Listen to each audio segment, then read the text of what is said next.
La marche, c'est la honte. C'est ce petit garçon. Il n'a pas l'argent pour se payer un ticket de bus, alors il va devoir rentrer à pied. Il rentre à pied, il y a plein de manuels scolaires, son sac est plus gros que lui, et il rentre à pied. Et il marche. Et il marche pas très vite. La marche, c'est un diktat. C'est les 10 000 pas par jour.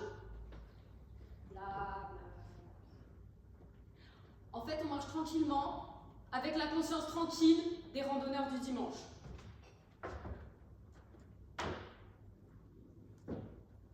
La marche, c'est l'argent. Cet argent qu'on n'a pas, nous, dans cette salle. Cet argent que des gens privilégiés vont aller dépenser pour aller s'extasier sur des jolies montagnes et des jolies collines au Tibet, en allant dépenser nos salaires et notre capital CO2 en à peu près 10 minutes.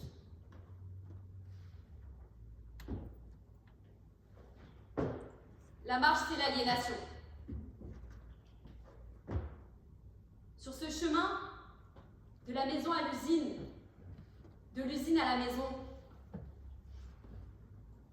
ton corps travaille avant même d'être arrivé. Chaque pas est payé par ta propre énergie. Chaque pas détruit ce que tu dois vendre demain à ton patron. La marche n'est pas un espace de liberté. C'est le lieu de la consommation. C'est le corridor de l'aliénation. Quand Marx parle de la fin de l'histoire, toi tu n'écris même pas la tienne. Tu ne marches pas assez vite pour ça. Mais la marche, c'est la protestation contre ça. La marche, c'est des gens qui dansent, c'est des gens qui chantent, c'est des gens qui protestent pour qu'on leur donne des droits. La marche, c'est leur seule chance. Mais la marche, c'est interdit. Dans ces pays ou d'autres, pensent qu'on n'a pas le droit de marcher pour exiger des droits, dans lequel on n'a pas le droit d'exiger des droits. Parce que la marche, c'est le contrôle. 1, 2, 1, 2. Si tu accélères, ça devient suspect. Si tu ralentis, ça devient suspect. Garder le contrôle pour enfin être en contrôle. Parce que la marche, c'est toujours dans le château de Kafka. Tu marches, mais tu ne sais pas où tu vas. Est-ce que tu sais où tu vas quand tu marches? Ça t'est déjà arrivé? Quand tu prends ton chemin habituel, en fait, la route, elle est coupée. Il y a des travaux où il y a un camion poubelle, il y a toujours un camion poubelle. C'est toujours il faut des camions poubelle. Alors tu passes par un autre chemin, et en fait, tu réalises que tu n'étais pas si loin que ça. Tout ce temps-là, tu n'étais pas si loin. Est-ce que vous connaissez les rues qui sont à 2 pas de chez vous? Est-ce que tu connais les rues à 2 pas de chez toi? Tu connais pas les rues qui sont à 2 pas de chez toi. Tu marches et tu sais pas où tu vas. Tu marches comme on obéit. Parce que la marche c'est douloureux.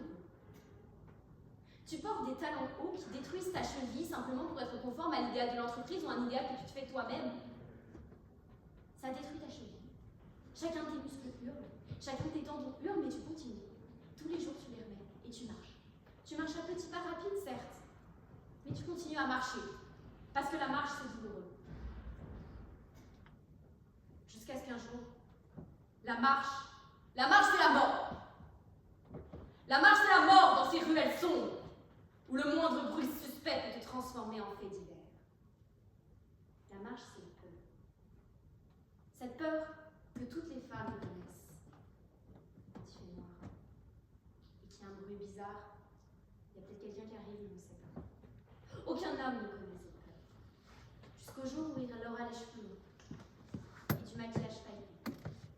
Alors ce soir, chouchou, mets des lunettes de soleil, attache tes cheveux et marche un peu plus vite. Marche un peu plus vite. La marche, c'est la fuite. Marche un peu plus vite. Il faut que tu marches un peu plus vite. Faut que tu marches un peu plus vite parce que t'es en retard. T'es en retard Donc tu te dépêches. Tu cours. Il faut que tu cours. Tu cours, t'arrives. Cette réunion, ça aurait pu être un mail. Tes collègues sont pas arrivés. Ton boss qui t'aurait crié dessus, il est pas là non plus. Et tu te retrouves tout seul devant ta machine à café infecte en te disant t'aurais dû marcher. La marche, c'est inutile, il faut que tu cours. Il faut que tu cours. Petit garçon a bien grandi, mais il a toujours pas de carte de bus. Alors il faut qu'il court, mais qu'est-ce qu'il fait froid? Il fait froid. Il fait tellement froid. Mais il va faire chaud dans cet amphibondé, alors on court. La marche, c'est inutile et il faut qu'on court. Il faut qu'on court. Le train est plus affiché sur les panneaux LED de la gare du Nord. Et si on rate ce train, on va attendre 40 minutes. On va attendre 40 minutes. Et on ne veut pas attendre 40 minutes sur le quai, alors on court. On a 1 minute 30, alors il faut qu'on court, et on arrive sur le quai. Et on a raté le train. On a raté le train, et on a couru pour rien.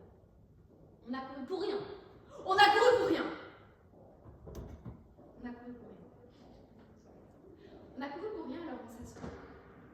Les gens sont autour de nous, ils marchent, je ne sais pas trop où ils vont. Ils marchent.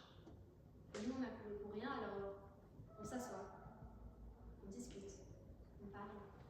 On parle de la vie, on parle de nos familles. Tu me parles de ton petit frère pour la première fois, moi je te parle de ma petite sœur.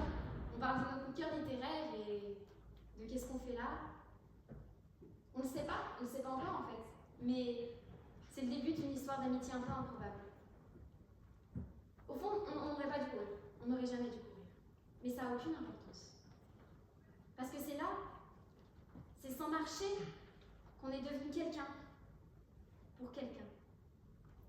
La marche, la randonnée, la course, tout ça, ça n'a aucune importance en fait. Ce qui compte, c'est ces temps d'arrêt où on va nulle part et on rencontre quelqu'un.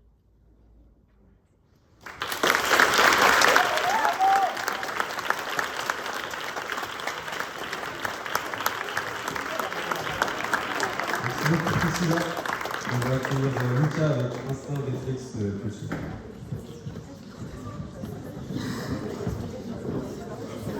Est-ce que Lucas est présent?